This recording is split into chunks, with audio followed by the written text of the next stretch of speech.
Hello, traders. Good morning. Good day. Hello, everybody. How are you doing, guys and girls? Today is Sunday, July the 3rd, 2016. My name is Alberto Alvarado, broadcasting from Mexico City.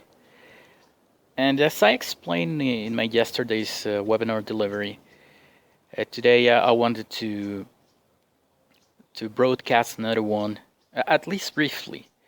Because since today is Sunday and apparently we didn't have any major news that will affect the international markets, at least for this Monday, maybe there are not a lot of things to talk about. But what I would like to remind you is what we should be looking at least this Monday and Tuesday. As you remember, in my latest delivery in my personal YouTube channel webinar, I commented that maybe the greatest opportunities for the short term are the ones that arise in the pound after the Brexit volatility and after last week gap to the downside on every single pound cross, and of course in the pound dollar also. So there are maybe the best opportunities to focus on this week. This doesn't mean that necessarily you need to bet for certain direction, upside or downside there, because we're still in some delicate territory. But the thing is that if you go back through the charts this week, you will notice that this this last Monday to Friday, the prices tried to find some ground after the gap and huge volatility after Brexit. And apparently they did it correctly this last week. So if you realize in the pound dollar chart, you will see that last weekend we had a more or less 200 pip gap to the downside in cable, and that gap hasn't been fulfilled. Theoretically, 50% of the times you will have all the gaps closed at some point in the near future.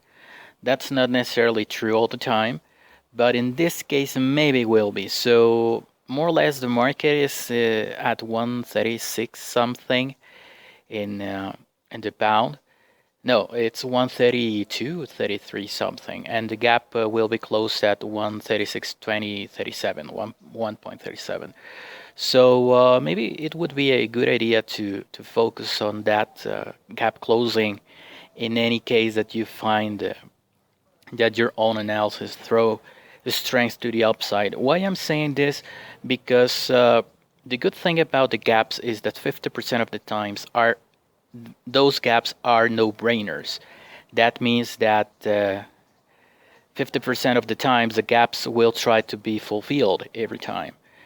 In my opinion, the momentum to the downside just stopped, and in any case that maybe in the midterm or long-term future the pound could be continuing going down, because if you are aware of my daily weekly webinars that I deliver in the daily basis, I explain in the latest ones that now we are testing a multi-decade support in pound dollar, and technically we are having divergences that could justify movement to the upside.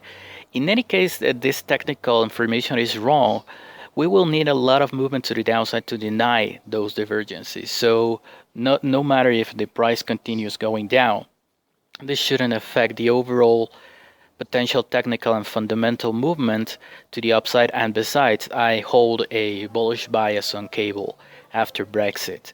The things that maybe we won't be able to measure exactly the timing, but having this overall outlook of what you should be trading is what gives you perspective and keeps you with a compass in your hand to know what you're doing and why you're doing it.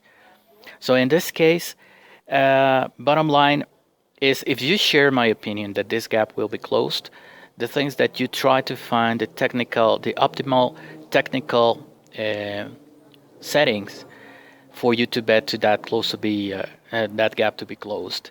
In any case, this doesn't happen. We have a very clear stop loss level, that is the lowest price from this latest week. But remember, as I already explained some seconds ago, even if we have the price continuing going down, at least in the technical side, that wouldn't change at all the divergences to the upside that we are seeing in cable weekly charts. So you can go back there and check it out. So well, maybe it's this is the way that we should try to look for the opportunity that we could find in the markets for this Monday. But remember that this is in this case particularly, I am not suggesting anything to buy or sell. You need to do your own analysis. But what I believe is that if the pound was meant to go lower after Brexit, that should have happened last week. So seeing that the momentum they slow down tremendously, this is giving me the signals that maybe the market, even to if it desires to continue going down, it would be a very good deal that it closes the gap, because it will generate demand, allowing the bigger players to short the pound. That I believe that's not going to happen, but well, you know that the markets do whatever they want to do and not what one would like see them doing. So well, this is my 2 cents for this Sunday. Hopefully we will see how the market opens in some hours, because we should look at that maybe we could face some other gaps to the upside or downside in cable. So we should look at that price action in order to configure maybe this closing gap price action that I'm expecting this week to happen. But again, that depends on different factors. So we have to be aware of all of them and watch the technicals. And again, in the fundamental side, as I've been saying in my webinar deliveries, things are going to stay the same for the next 2 years. So there is no reason to rush into things and to try to push the price to the pound. For the ones that are bearish on Brexit, to push the pound value lower in the next 24 hours or 1 week. We have 2 years to do that. So keep that in mind. Overall, because if you tune the mass media, you will notice that there's like a kind of agenda that is looking for apparently make people panic about Brexit. So just be aware of that. That usually mass media has its own agenda, and it's not usually a trader's agenda. So just check it out. For the ones that are interested in knowing more about the webinars, the daily webinar deliveries that I do, or weekly ones, you can check out at the bottom of this video, in the description of the video. You will see all the related data. You will see there the addresses that where you can go and assist, subscribe, register, etc. So I expect you had a tremendous and a very nice weekend, and I wish you all a profitable week ahead. So trade safe, be safe, and bye-bye.